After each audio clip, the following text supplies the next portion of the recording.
네, 이번에는 제가 기다리던 오늘 최지은 박사님 모십니다. 최지은 대변인님, 더불어민주당의 국제대변인 최지은 거의 의원, 거의 의원 됐다가 아쉽게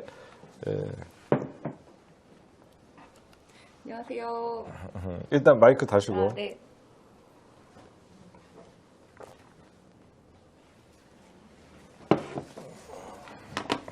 혼자 진행하느라고 힘들었어요. 카메라는 요거 보시면 되고요. 네. 반갑습니다. 많은 분들이 뭐 차기 당선자 이런 청와대로 가야 하는데 뭐 그런 뭐 본인이 그건 선택하시겠죠. 네. 지금 많은 분들이 최지은 박사, 아니 우리 대변인이라고 부를게요. 현재 더불어민주당의 국제 대변인 역할을 하고 있으니까 지금 더불어민주당의 국제 대변인 역할을 맡고 있는 최지은 대변인 모셨습니다. 많은 분들이 궁금해하셨어요. 선거 때 혜성같이 나타나셨어요. 그래갖고 처음에 걱정도 많이 했어요.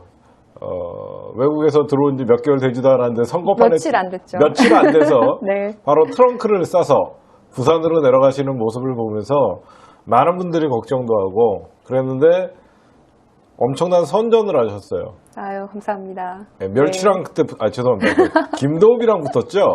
예. 김도읍이랑 붙였는데 원래 처음에 후보가 김도읍은 아니었어요. 그렇죠? 예, 불출마를 선언하셨거든요. 네. 상대 후보가. 예. 김도읍 후보가 그 당시 의원이 그 당시에 불출마를 선언을 했다가 나중에 거기가 뭐 제대로 공천이 이루어지지 않았는지 다시 복귀를 하는 바람에 좀 퍼센테이지는 몇 프로? 8% 이상 차이가 8% 났습니다. 정도 예. 졌는데 네. 의외로 40 몇 프로 득표하셨어요. 예, 43.2% 득표를 했습니다. 노무현 대통령도 거기를 떨어졌던 지역이에요. 맞습니다. 근데 많은 분들이 처음 도전해왔고 외국에서 들어오자마자 트렁크 하나 들고 부산으로 내려가서 43%를 얻었다는 거 정말 대단했었는데 요즘 많은 분들이 최지은 대변인님 뭐 영어 방송 하는 걸 봤다고 하더라고요. 네. 뭐 네이티브다. 네. 뭐 이런 얘기들을 하고 있는데 지금 민주당에서 어떻게 보면 국제 대변인이라는 지금 제가 보면 최지은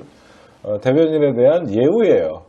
여태까지 그런 자리가 없었어요. 네, 맞습니다. 네. 제가 보면 여태까지 민주당에 국제 대변인이라는 이런 직책이 없었습니다. 근데 최지은이라는 인재가 영입이 됐는데 놀고 있어요. 놀고 있으면 너무 아깝잖아. 그래서 국제 대변인은 저는 근데 늦게나마 민주당이 그런 국제 대변인이라는 자리를 만든 건 참 잘했다고 생각해요.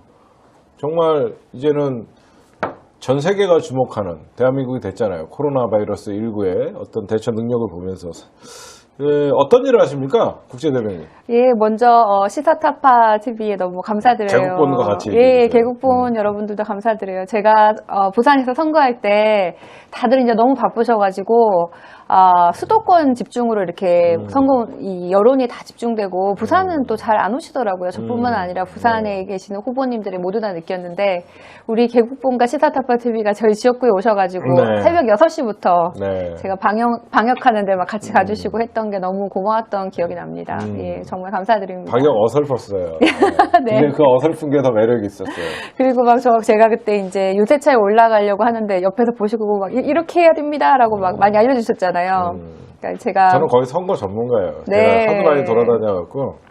그래서 하여튼 너무 감사드립니다. 네. 그리고 국제대변인은 말씀하신 것처럼 이번에 처음 생긴 자리예요. 하지만은 뭐 저를 위해서 뭐 당이 뭐 했을 수가 있을까요?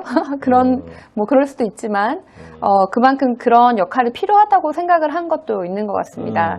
사실 이번 4.15 총선도 우리가 외신의 영향을 좀 받던 것 같아요. 그러니까 처음에 코로나를 우리가 잘 못한다라고 막 얘기를 했는데 갑자기 이제 그게 뭐 조중동은 잘 못한다고 했을 때랑 또 뭐 우리한테 진보적인 언론이 잘한다고 했을 때는 국민들이 믿지 않으시다가 이제 해외 외신이 평가가 더 중요했죠. 해외 언론이 한국이 너무 잘한다. 뭐 다른 나라 뭐 미국 같은 경우에는 미국 정부보다 한국 정부가 훨씬 잘한다. 이런 게 전 세계에서 나오고 그게 다시 한국에 보도가 되면서 우리가 4.15 총선을 이기지 않았나라는 생각이 들고 또 그전에는 한국이 이제 골 팔로워였다면은 지금 이제 골 세터로 선진국으로 바뀌고 있는 그 전환기인데 그런 전환기에 대한민국의 집권 여당으로서 그런 외신에 대한 관리 이런 걸 이제 시작하게 된 것 같습니다. 그래서 꼭 필요한 일이었다고 생각합니다. 근데 예. 제가 보면 민주당에서 국제 대변인 그냥 외국에서 들어가고 영어를 잘한다고 국제 대변인을 준 것 같은데, 근데 사실 최지은 박사의 최고의 무기는 세계 경제를 분석하는 거예요. 사실 이분은 국제 경제, 이 코로나 바이러스 19 이후에 북한의 어떤 경제 상황, 그리고 전 세계, 그러니까 애프터 코로나의 이후 시대의 경제 상황 같은 것들을 미리 예측하고 그런 것들을 굉장히 잘 하시는 분이거든요. 그래갖고 솔직히 지금 가만 생각하니까 최진의 개혁이 그냥 민주당의 후보, 그냥 총선 후보만 기억하고 있는데 진가를 모르는 것 같아요, 사람들이. 그냥 영어 잘한다. 근데 경제 전문가예요, 여러분들. 그렇죠. 국제기구에서 이코노믹스로 11년 동안 일하다가 왔으니까요. 국제기구에서 예. 세계은행뿐만 예, 아니라 예. 국제기구에서 11년 동안 어떤 그 굉장히 경제 전문가인데 우리가 생각하는 거는 무조건 지금 험지 출마 4.15 신인. 네. 총선, 네. 험지 출마, 맞습니다. 눈물, 눈물. 떨어짐, 그쵸? 네. 아쉬운 패배, 뭐 네. 이런 거 같아, 지금. 기억이 없는데, 네. 경제학자로서, 어떻게 보면 저는 그렇게 부르고 싶어요. 경제학자로서, 지금 우리나라가 뭐 마이너스 3.3%의 네. 역성장률 보였다 그러면서 조중동 신나갔고, 환란 이후 최고다. 이러고 있는데, 우리나라뿐만 아니라 전 세계가 같이 과거의 경제 상황보다 지금은 옛날에 뭐 경제 상황 뭐 석유 파동도 있었고, 네. 그 대공황도 있었고, 그럴 때보다 더 심각한, 지금 아예 저도 좀 경제를 공부했지만, 프로즌 상태라고 하더라고요. 전 세계가 얼어붙었다는 표현을 많이 쓰는데, 현재 우리 최지은 박사님이 보셨을 때, 박사라고 할게요, 여기 할 때. 네, 네. 경제학자로서 현재 한국의 경제 성장률이나 네. 전 세계의 경제 성장률에 비교해서 어떤 위험 요소가 있고 어떤 면에서는 잘 선방하고 있나 한번 본인의 어떤 생각들을 좀 얘기를 해주세요. 네, 뭐 일단은 저희 2, 4분기를 봤을 때는 4월부터 6월까지 봤을 때는 우리가 이제 1, 4분기 대비해서 마이너스 3.3%를 했는데 그게 사실 IMF 이후로는 최하위 수준이었거든요. 그래서 어떻게 보면은 되게 슬프지만 또 다른 나라랑 비교를 해보면 우리가 제일 잘했습니다. 그렇죠. OECD 국가들 중에 뭐 G20 국가들의 평균이 마이너스 18%였는데 그렇죠. 미국은 그것보다 더 낮았고요. 20몇 프로 나오더라고요. 예, 네. 그러니까 우리가 사실은 선방한 것이라고 할 수 있는데 그 세부 사항을 보면은 우리가 내수도 사실은 많이 없어졌다가 이제 국내 소비도 많이 줄었다가 우리 이제 재정 뭐 경기 부양책 재난 기본 소득 뭐 이런 거를 발행하면서 네네. 올라가기 시작했어요. 그래서 내수도 크게 떨어지지 않았고 그다음에 정부 소비는 오히려 더 늘어났습니다. 정부 지출은 확대 재정을 하기 때문에 더 늘어났는데 다만 수출이 아주 큰 폭으로 감소하는 바람에 전반적으로 떨어졌는데 그 수출도 지금까지는 계속 떨어졌는데 7월에는 조금 반등을 하는 모습을 보이고 있거든요.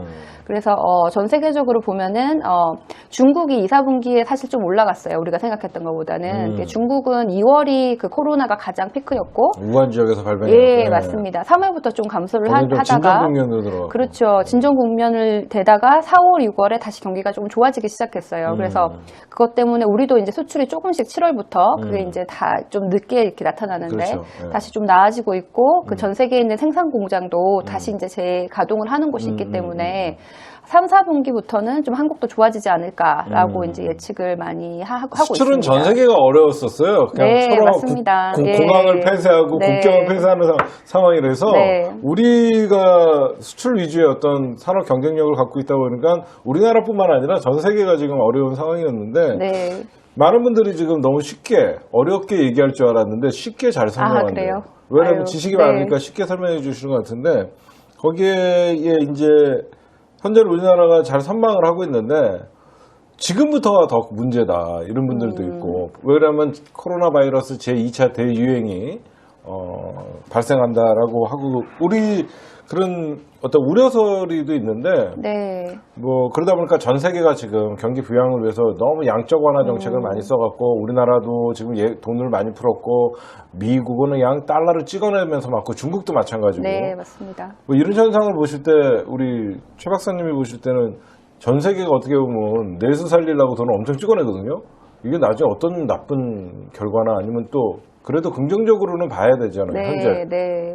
죽여놓고 나중에 살려면 힘들잖아. 네, 맞습니다. 먼저 살려놓고 나중에 그 뒤처리하는 게 저는 좋다고 예, 생각하는데 예. 최 박사님 제가 얘기 잘한 거예요? 네, 저 완전 동의하고 동의하세요? 굉장히 저보다 훨씬 더 쉽게 상황을 설명하시는 것 같은데 일단은 죽지 않도록 놔두는 게 지금은 첫 번째 목표, 살리는 게 목표이기 때문에 전 세계에서 이제 양적 완화, 돈 찍어내는 거 아니면 뭐 이자율 낮추기, 뭐 정부에서 재정을 막 푸는 그렇죠. 거, 추경 뭐 이런 게 다 어. 같이 필요한데 모든 나라가 너도 나도 하고 있는데 네네. 다만 이제 한국의 아쉬운 것은 이렇게 돈이 많이 늘어나는데 그게 다 부동산으로 몰려요. 미국 같은 경우에는 같은 기간 동안 돈이 많이 풀렸는데 주식으로 몰리고 부동산은 크게 오르지 않았거든요. 네네네. 근데 그 주식에 올랐던 그 기업들도 보면은 뭐 이렇게 IT 기업들이에요. 뭐 페이스북이라든지 뭐 애플이라든지 그런 비대면도 있고 또 신성장, 신혁신 산업 이런 데 오르는데 그렇죠. 우리나라는 그 돈이 다 부동산으로 가는 게 이제 이런 기업들에 대한 그런 기대 수익률이 미국보다 낮다 이게 될 수 있고요.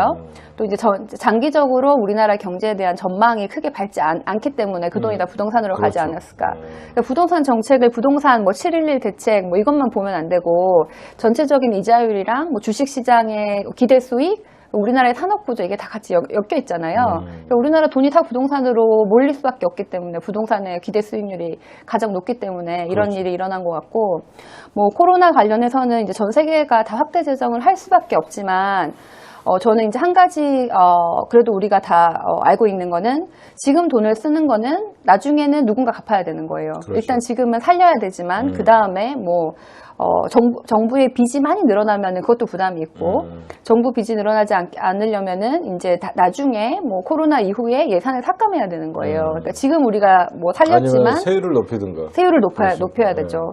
그래서 지금 그런 상황에서 우리가 지금 할 수 있는 게 뭔가 생각해 보면은 이 돈을 어떻게 효율적으로 쓸 것인가 한 것 같은데요.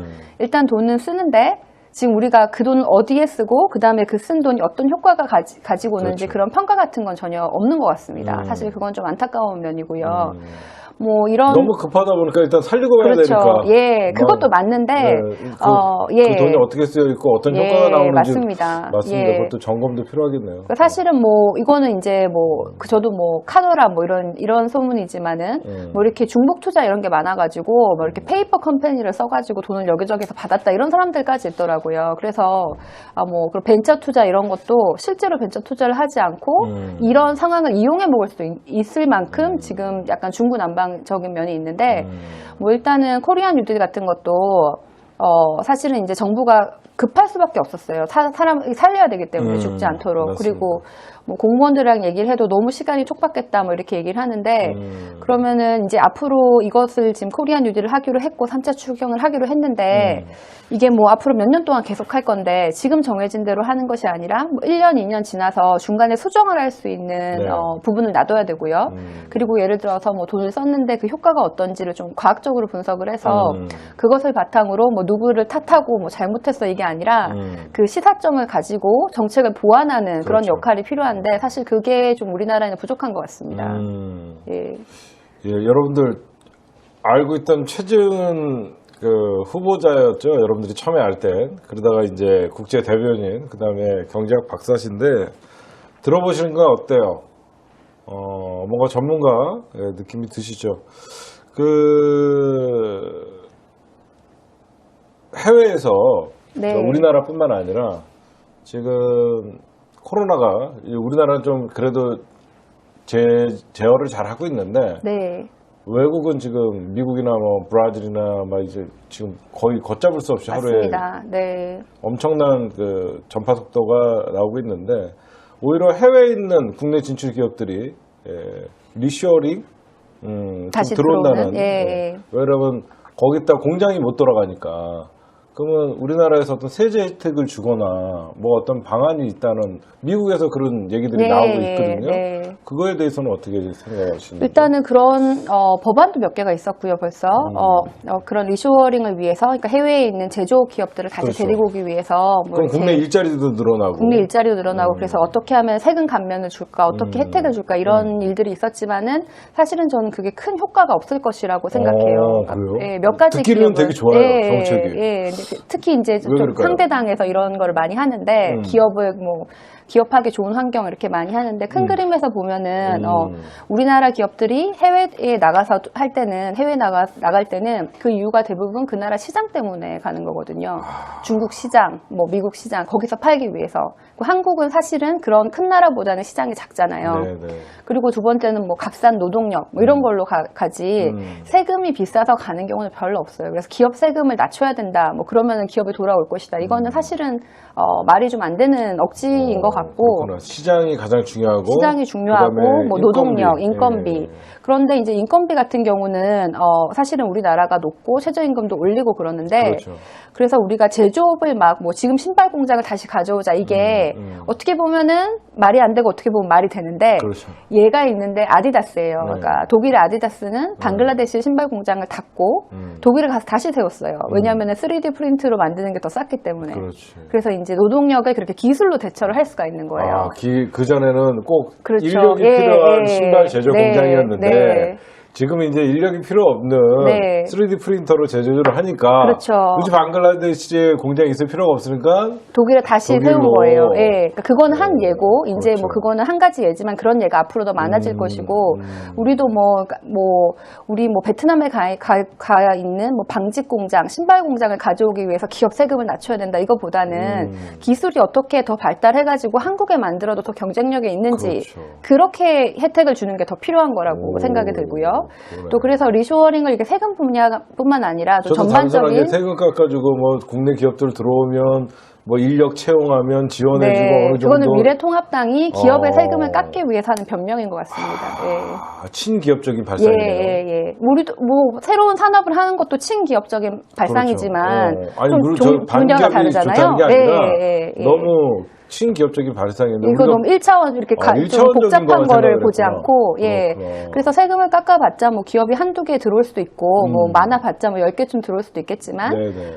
큰 대세는 어긋나지 않을 것이고, 대세랑은 이제, 상관없다. 예, 기술 발달을 어떻게 하면은, 이제 신산업 이렇게 해가지고 하는 거고, 리쇼어링도 사실은 리쇼어링보다는 새로운 산업을 어떻게 한국에 하면 유치할까, 이걸 생각해야 되는데 지금 코로나도 그렇고 중국에서는 많은 기업들이 나갔고 또 우리가 제조업만 볼 것이 아니라 서비스업이나 새로운 산업을 보면은 기회가 더 많다고 생각해요. 한 가지가 언론인데 네네. 언론은 뭐 산업이라고 하긴 그렇지만 언론도 중국의 쟤네들은 광고 때문에 산업이죠. 뭐. 언론도 산업이에요. 네, 근데 언론도 분명히 산업인가요? 산업이에요. 네. 미스미디어 산업. 그러니까 중국 같은 경우에는 언론 규제가 너무 심했고 외신을 다 쫓아냈습니다. 그렇죠. 국경에서 쫓아냈고 홍콩은 지금 뭐 치안도 위험하고 그런 상황에서 중국, 홍콩에 또 코로나 이런 것 때문에 외신들이 다 돌아갔는데 네.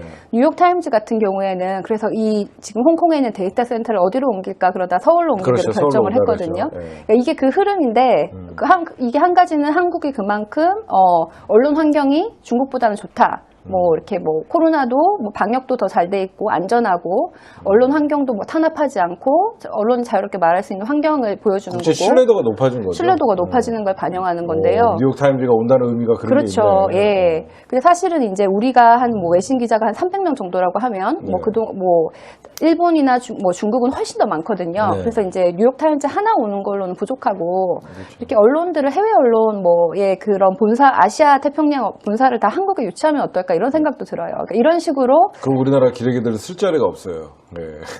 오히려 더 건전한 그런 외신들이 깜짝 경쟁이 놀랄 되지 거예요. 않을까. 예. 조준동이 저랬구나. 아.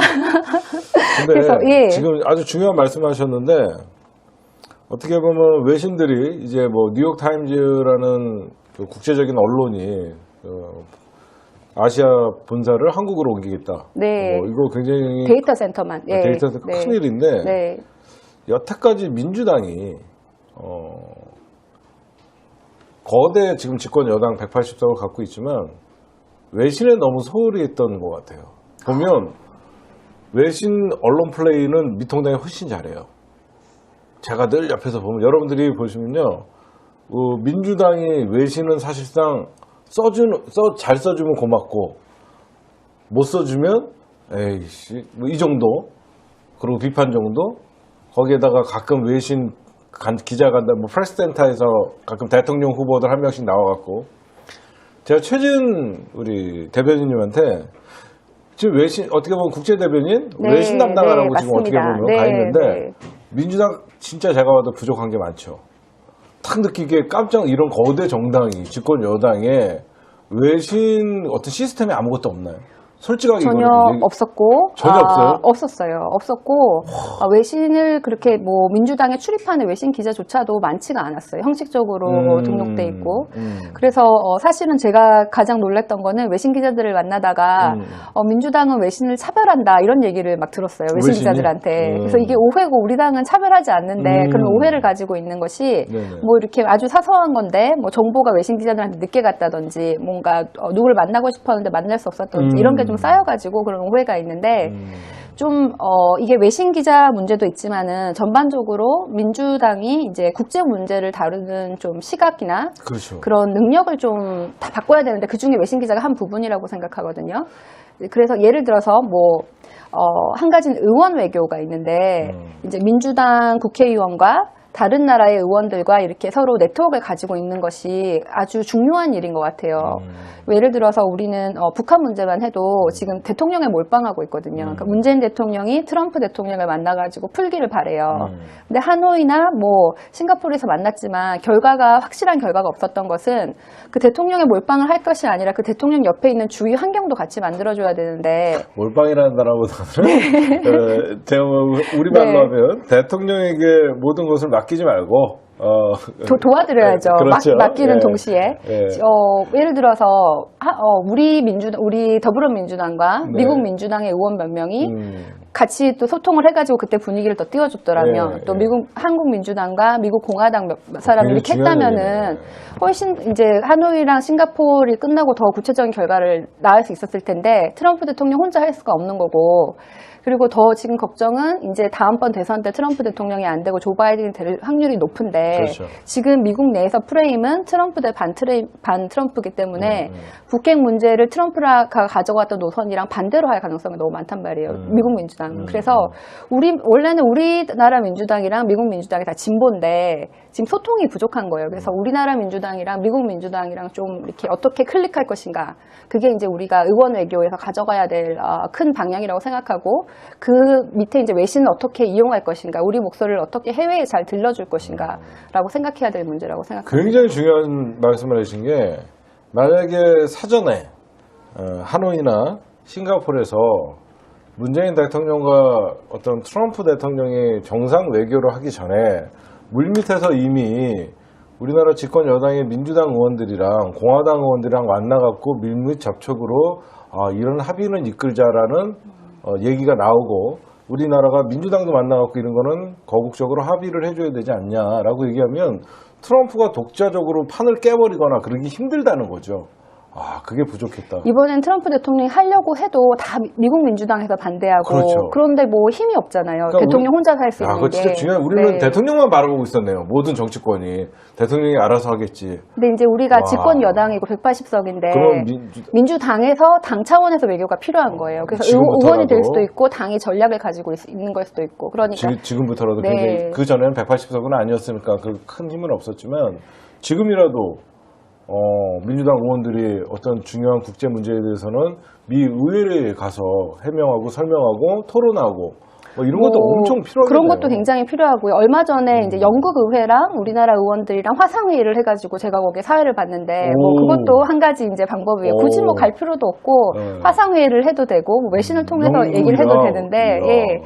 그러니까 우리 한국 민주당의 목소리를 전 세계에 있는 주요 디시전 메이커들이 잘 모른다는 게 문제예요. 그러니까 뭐 우리 비핵화에 대한 문제, 북한에 대한 문제, 이것을 이제 미통당의 얘기는 많이 들어본 것 같아요. 미국에서. 워싱턴에 제가 살면서도 느낀 게 한국 민주당이 생각하는 그 북한에 대한 방향에 대해서 얘기를 들으면은 뭐 새로운 시각, 제3의 시각 이렇게 생각하고 그게 한국의 주류 의견, 한국 집권 여당의 의견이라고 못 모르는 거예요. 와, 들어본 적이 별로 없으니까. 중요한 여러분들 그러니까 집권은 민주당이 하고 있는데 미국 워싱턴 정가에서는 미통당의 목소리를 듣고 있다. 그동안 야. 우리가 그만큼 네트워크가 없었죠. 그래서 미국 워싱턴에서는 몇 개 싱크탱크가 이제 한국의 전략 같은 걸 만드는데 네. 거기 보면은 제가 느끼기에는 아주 지극히 개인적인 건데 네, 예. 우리 당이 만약에 우리 당의 역량이 한 1이라 그러면은 워싱턴에서 네. 목소리를 내는 미통당 2 정도 되고 일본 한 6 정도 되는 것 같아요. 그러니까 미통당이 뭐 너무 잘한다 이게 아니라 그렇죠. 한국이 다 많이 부족한데 일본은 우리- 6을 내고 있으니까 늘 네, 국제 외교에서 네. 일본에게 우리가 밀리고 뒤통수 맞고. 네, 근데 우리 당은 지금 아. 뭐 이게 더 부족했는데 사실은 이거를 이제 알아가지고 최근 몇 년 동안은 공공 외교 예산 이런 걸 많이 늘렸다고 들었어요. 이게 지금 돈의 문제가 아니고 네. 할 줄 모르는 거예요. 해본 적이 없는 거고. 그렇죠. 시도를 안 하는 거죠. 그동안 왜 그러냐면 이제, 제가 예. 우리 최지은 박사님 말씀 듣다 보니까 그냥 국제 문제는 외교부나 청와대 외교 라인만 바라보는 게 습성이 있는 거예요. 우리 국회의원들이라는 분들이 대부분 그냥 국내 정치, 외교는 청와대, 라인이 그 외교부랑 알아서 하겠지. 네, 네. 와, 시각에 좀, 역시 외국에서 그런 거 보던 시각이 다르네요. 근데 또 저만 해도 제가 이번에 출마해본 경험이 있지만은 네. 제 지역구에 뭐 횡단보도를 만들고 뭐 이런 네. 게 제 표랑 연관이 되지 제가 미국 민주당 의원 몇 명을 잘 알아 이게 제 표랑 직접 연결이 안 돼서 이게 굉장히 힘든 구조예요. 그래서 좀 중진 의원들이나 야, 정치 아니면 나댔네.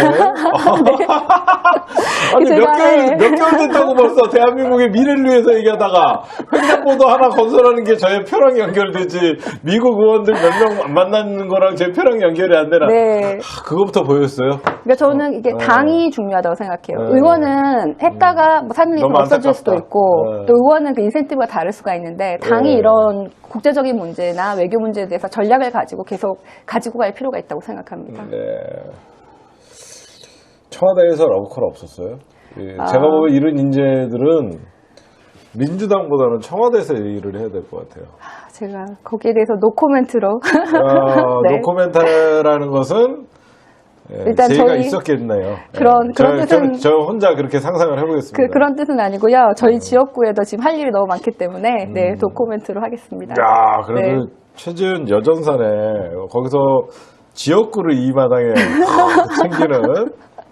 지역구에서 열심히 소주를 마시고 있습니다, 요새. 네. 요즘 지역구에서 소주를 마신다는 말이 뭐냐면 지역구에 가갖고 만날 수 있는 분들이 그 지역 위원장분들 이런 분들 만나다 보면 여기저기서 기대가 많겠죠. 최지은 박사를 보시면.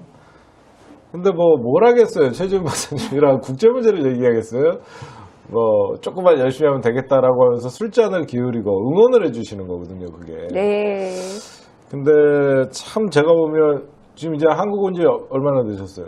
6개월 정도 됐습니다. 여태까지 예. 이제 선거 다 치렀는데도 6개월 됐어요? 선거까지 합쳐서, 예. 적응됐어요? 예, 됐습니다. 바로 오자마자 바로 선거에 뛰어들어가지고 네. 잠이 확 깨는 그런 거였어요. 그래서, 적응이 됐습니다. 시차 적응할 시간도 안 될 것 같은데 선거를 치렀어요. 민주당은 참 복도 많아요. 이런 인재를 참 딴 데 같으면 서로 모셔가려고 할 텐데 어쨌든 정치 보면서 좀 어렵다. 왜 싸우지? 그러는 거 좀 퀘스천 마크 그린 적 있어요? 딱 되게, 들어와서 네. 여러 개 있었을 것 같아요. 누구한테 물어보지도 못하고 네. 왜 싸우지 지금? 그런 거 좀 하나 있습니까? 저는 사실 이렇게 싸우는 게 싫더라고요. 제가 아직 어떻게 보면 정치인이 덜 된 게 그 정당 정치라는 게 이 같은 뜻을 가진 사람들이 당을 만들고 다른 사람들이랑 이렇게 논쟁을 해가지고 이기고 이게 정당 정치의 생리인데 네네. 저는 이렇게 정책 얘기를 계속 하고 싶고 이렇게 논쟁으로 말꼬리 잡고 이렇게 네가 잘못했다 미통당은 이렇게 하라 사과하세요! 막 이런 그런 게 굉장히 불편한 거예요. 그래서 제가 아직 정치인이 좀 덜 됐다고 생각합니다. 예, 그건 제가 좀 부족한 면입니다. 미국의 어떤 오랜 시간을 있다 보면 미국 정치는 진보와 보수할 것 없이 진짜 국가를 위하고 국민을 위하는 정치지만 우리나라는 말만 진보와 보수지 많은 분들이 정상적인 보수가 아니다 보니까 한마디로 대한민국 국회에 왜구들이 있는 거예요. 생각을 해봐요. 뭐 미국이 한쪽에서는 예. 나라를 위해서 정치를 한다 그러고 한쪽에서는 다른 나라를 위해서 어떤 정치를 한다고 하니까 늘 싸울 수밖에 없는 거예요. 이거는 제 개인적인 네. 사적인 얘기니까 그냥 한 귀로 듣고 한 귀로 흘리세요. 네. 어쨌든 여러 가지 참 좋은 얘기 들었어요. 그러니까 여러분들 오늘 최지은 대변인 잘 모시신 것 같죠? 아, 들어보니까 그런가요? 어때요? 여태까지 그냥 안 됐다, 선거 뛰는 거 보면서 눈물 났다, 불쌍하다 그러는데 제대로 전문가의 어떤 느낌이 나는 것 같습니다. 저기 우리 최지은 대변인께서는 매주 화요일, 네. 오늘은 곽동수 시사평론가님이 좀 못 나오셔서 그러는데 매주 화요일 날 한 주마다 경제로 엄청 까요, 저것들이. 아, 네. 고정으로. 제가 미리 여기 이 자리에서 섭외합니다. 이 자리에 좀 우리 시청자분들을 위해서라도 고정으로 화요일 날 꼭 나와서 짧게라도 알겠습니다. 그리고 네. 옆에서 정치 얘기할 때 할 말은 없더라도 좀 듣다 보면요, 매일 듣다 보면 정치 이렇게 돌아가는구나 좀 알 수 있으니까 도움이 좀 되실 것 같고, 마지막으로 북한의 경제는 어때요? 어떻게 보면 북한 전문가예요. 또 우리 최지은 박사님이 여러분들 세계 경제 진짜 하고 싶은 일이 뭐냐면요, 남북이 나중에 정말 통일이 되거나 미래의 그 통일 대한민국을 봤을 때 정말 끝내주는 상상력을 우리가 펼칠 수 있는데, 최지은 박사님 지금 북한의 어떤 코로나 바이러스가 어느 정도 확진이 됐는지도 모르고 북한의 경제 상황이 정말 유엔 안보리 제재가 굉장히 오랫동안 지속되고 있는데 아무도 몰라요.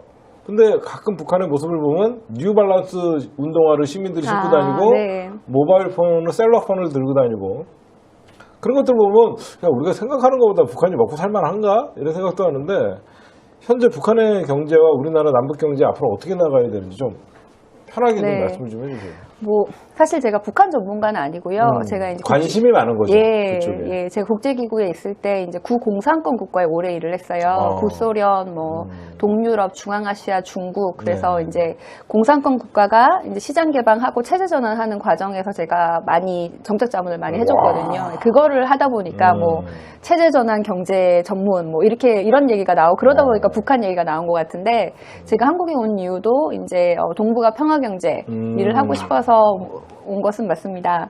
그런데 이제 북한의 지금 경제가 어떤지는 뭐 사실 아무도 모르는 것 같은데, 제가 체제전환 국가에서 일을 하다 보니까 사실은 그 나라 안에 데이터가 굉장히 치밀해요. 공산주의 국가일수록 이제 중앙 정부에서 다 설계를 하고 그렇죠. 이렇게 다 계획을 하기 때문에, 계획적이니까. 뭐 과거에 러시아 같은 경우에는 스타킹을 몇 개 만들까 그것까지 모스크바에서 결정을 하고 밑에 하단을 내려가지고 이 지역에서는 이거 생산, 이 지역에서는 이거 생산, 그렇게 해가지고 분업을 시키는 거예요. 그렇죠. 지역별로. 그러니까 북한도 사실은 이제 그런 경제학적인 능력, 그런 게 경제학을 사용하는 거니까요. 뭐 모델을 쓴다든지 뭐 데이터를 쓴다든지가 네네. 상당히 높을 것 같은데, 해외에서 북한 전문가라고 하는 분들은 대부분 이제 외교, 뭐 이렇게 국제관계 이렇고 경제는 많지가 않아요. 그러니까 그 자료를 받을 수가 없으니까. 그러니까. 그렇긴 한데 뭐 장기적으로는 우리가 뭐 통일을 해야 되겠지만, 저는 이제 요새 두 가지 생각을 하고 있는데, 어떤 생각하세요? 하나는 이제 우리가 북한과 우리가 통일을 하지 않고 그냥 자유롭게 왕래하는 두 그렇죠. 국가, 교류가 먼저. 두 국가만 돼도 좋지 않을까라고 그렇죠. 생각하고, 제가 일했던 나라 중에 알바니아랑 코소보가 있는데 이게 그 발칸반도의 동유럽에 있던 나라인데요. 거기 굉장히 심한 내전을 겪으면서 그렇습니다. 예. 결국은 코소보 같은 경우에는 유럽에서 가장 어린 나라예요. 그 독립된 지 얼마 안 됐어요. 유고슬라비아에서 나와가지고. 그렇죠. 그래서 공산권에서 나와서, 유고슬라비아에서 나와서 있었고, 알바니아는 아주 심한 공산권이었어요. 90년대 초반까지는 유럽에서 가장 심한 공산권이고, 뭐 베를린. 재밌다 이런 얘기. 아, 재밌어요? 오. 그러니까 베를린 장벽이 다 무너졌는데, 네. 알바니아는 계속 이렇게 고립돼 있는 거예요. 그래서 이제 거의 북한과 가장 비슷한 나라가 사실은 독일도 아니고 알바니아인데, 굉장히 폐쇄적인 나라. 굉장히 폐쇄적이었고, 어느 정도냐면은 벙커가 굉장히 많아요. 그러니까 뭐 이제 그 해외랑 언론이 아무것도 없고 이렇게 고립돼 있으니까 뭐 나라가 좀 뭐 가난해지거나 뭐 경제가 힘들거나 역병에 돌면 외국에서 쳐들어온다 이러는 거예요. 그리고 사람들이 다 같이 벙커를 지어요. 근데 벙커가 되게 많은데 이제 어느 날 개방을 하고 보니까 이게 너무 웃긴 거예요. 우리가 왜 이렇게 그동안 벙커를 짓고 살았나. 아무도 우리를 공격하지 않았는데. 그래서 그거를 좀 이렇게 희화화하는 측면에서 막 벙커를 뭐 박물관으로도 만들고 막 카페로도 만들고 그걸 활용해가지고 이렇게 쓰고 있어요. 그래서 그 정도로 폐쇄적이었던 나라인데 알바니아랑 코소보는 같은 민족이거든요. 근데 이렇게 역사적으로 갈라져서 지금 다시 두 나라가 됐지만 통일을 할 생각이 전혀 없어요. 그냥 이렇게 갈라진 이유는 뭐예요? 종교? 종교도 아니고 둘 다 무슬림인데 무슬림과 좀 섞여 있는데 알바니아 같은 경우에는 이제 공산권을 했고 코소보 같은 경우 유고슬라비아에서 이렇게 흡수됐죠. 흡수돼가지고 유고슬라비아에서 이제 한쪽은 같은 민족인데 독립을 원했고 한쪽은 흡수를 되는 그리고 거를 그 알바니아 같은 경우 공산권이었고 그래서 이제 코소보가 유고슬라비아부터 독립을 한 거죠. 근데 코소보도 자기들은 알바니아인이라고 얘기를 해요. 언어도 알바니아어고. 그래서 근데 두 나라가 그 이후에 서로 이제 통일을 할 생각도 없고 그냥 이제 이런 거예요. 뭐 FTA 같은 거를 서로 하는 거예요. 그래서 이제 자유무역 우리 둘이는 그냥 자유무역 하면 돼. 우리는 그냥 왔다 갔다 하면 돼. 그러니까 이게 두 나라고 대통령도 따로 있고 그렇지만은 그냥 두 마을 같은 거예요. 근데 이 두 나라가 다 원하는 민족 이국가 체제구나. 그렇죠. 근데 이 두 나라가 원하는 거는 EU에 가입하는 거예요. 그럼 유럽 연합 안에 그냥 조그마한 두 나라가 되는 거예요. 그렇죠. 그러면은 사실은 생각해보면 그게 어떻게 보면 연방제거든요.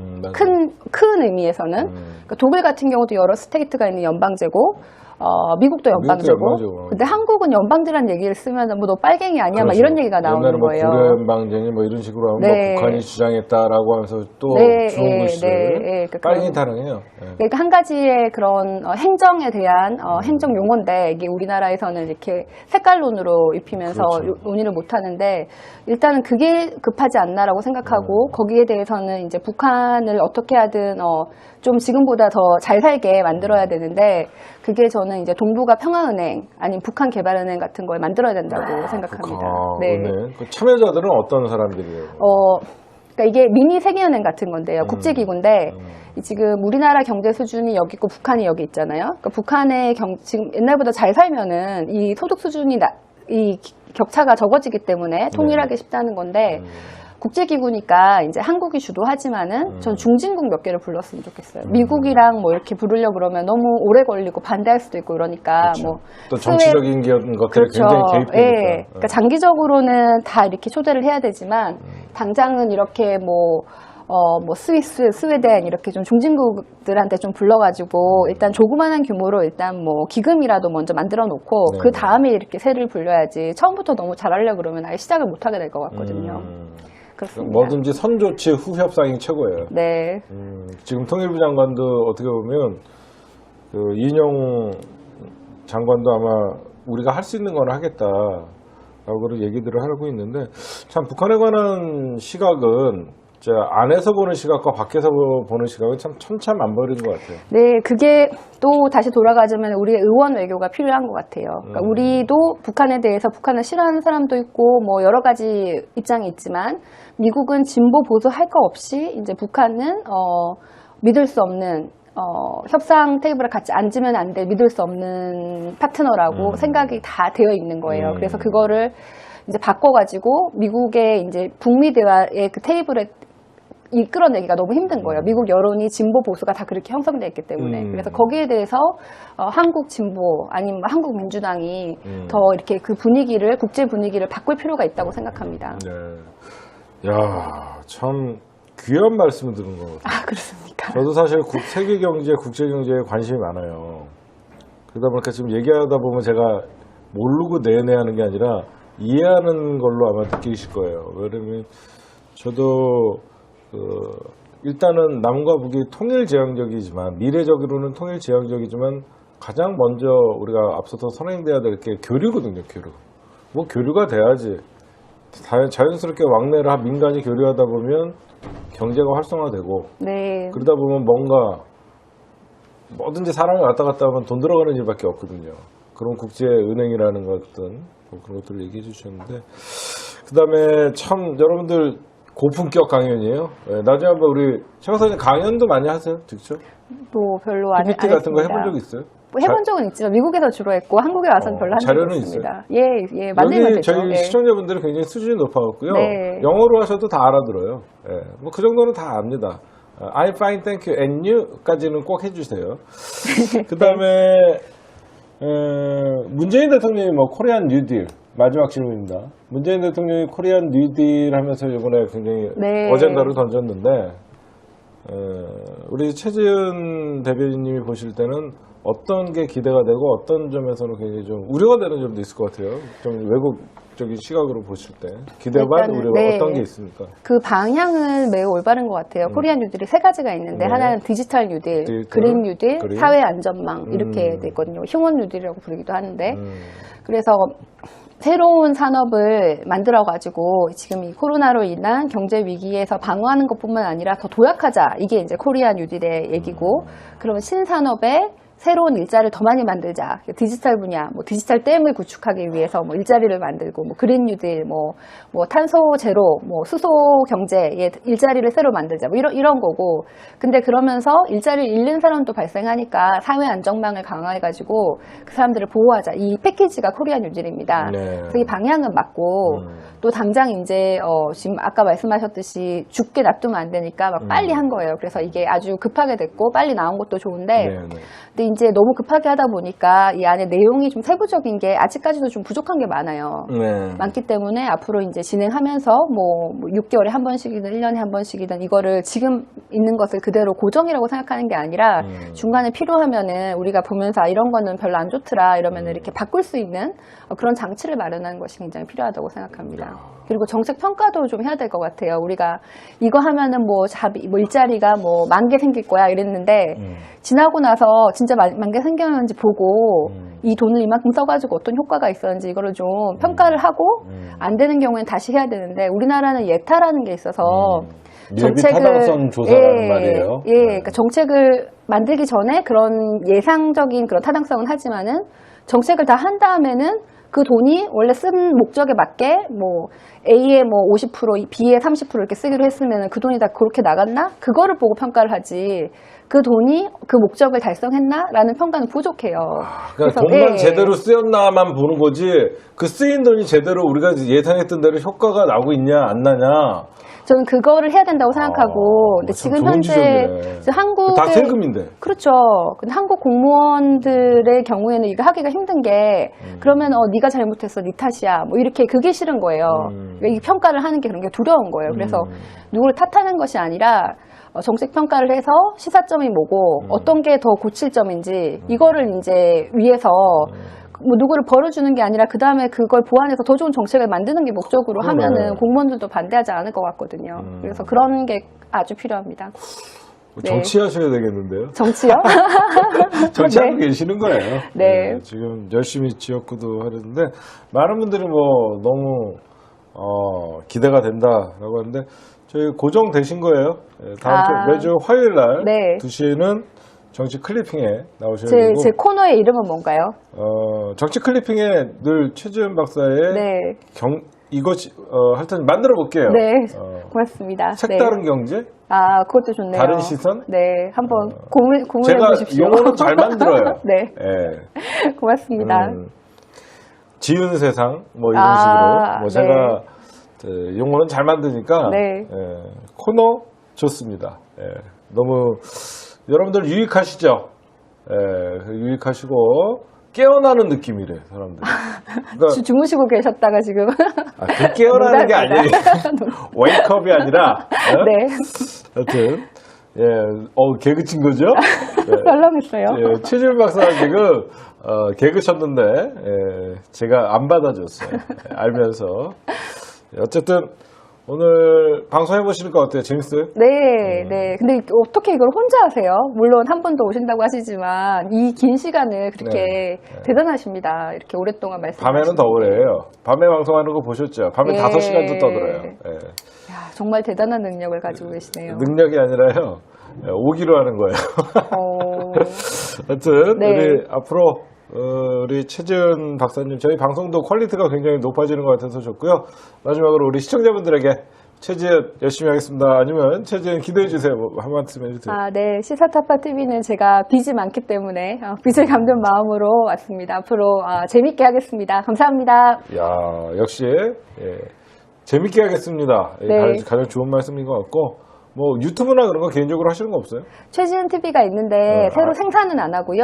이렇게 방송에 나온 거를 이제 방송 나온 다음에 그거 좀 업로드 링크를 하시면 업로드하는 되겠네. 정도는 하고 있습니다. 그 정도는 네. 저희 거 얼마든지 가갖고 네, 오늘 3만 명이 구독자입니다. 최지은 벌써? TV. 선거 중에 그 이후로는 안 늘어났고요. 선거 그 때. 예. 홍보 좀 해드려요.